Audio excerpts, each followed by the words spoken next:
Welcome back to US Power Metal Month. I am Heavy Thrashhead. So, for the next 4 videos, we're going to be talking about the first 4 Chastain albums.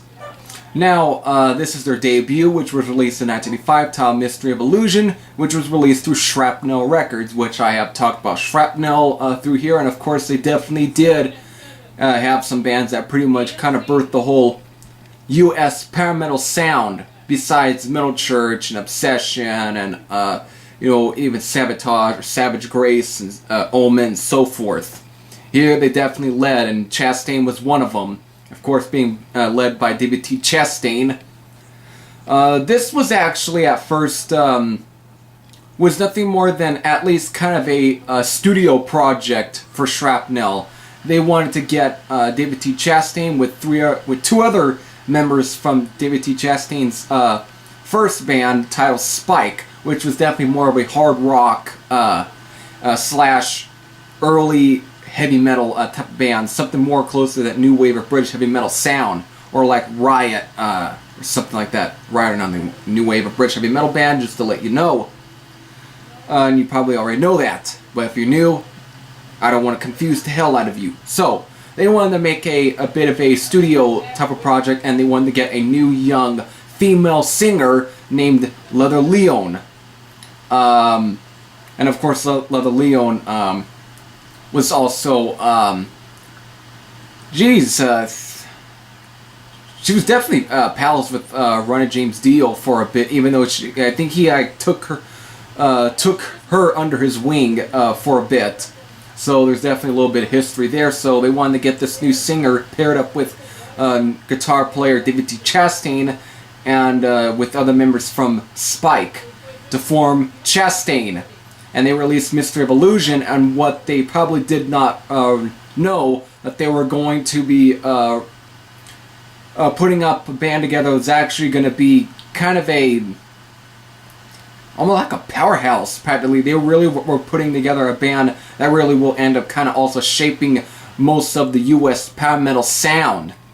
So they definitely were making something that was quite obviously a little surprising for the label. It wasn't just some fucking studio project like either the shit from Metal Enterprises or or Cobra Records or anything like that. What they were putting together was actually a full-bred heavy metal band that really was very early within the power metal sound.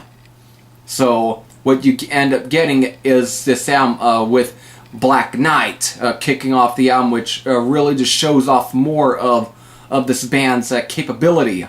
There's many great tracks on this album that really just show that this isn't just some fucking studio project, and that was one thing that they were surprised to even, come at. Definitely some great tracks on here. Night of the Gods, was just great. The title track, When the Battle Is Over. There are just some great, endlessly.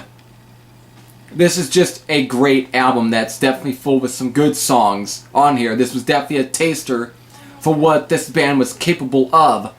Now, of course, like I said, this band was not, naturally put together. It wasn't just put together. At first, I guess it was going to be like a cash-in, but what they were putting together was a band that really was kind of I want to say a force within the whole power metal sound, especially within metal. And especially for Shrapnel Records, because this isn't like Steeler with fucking Ron Keel and Yngwie Malmsteen. This isn't like that.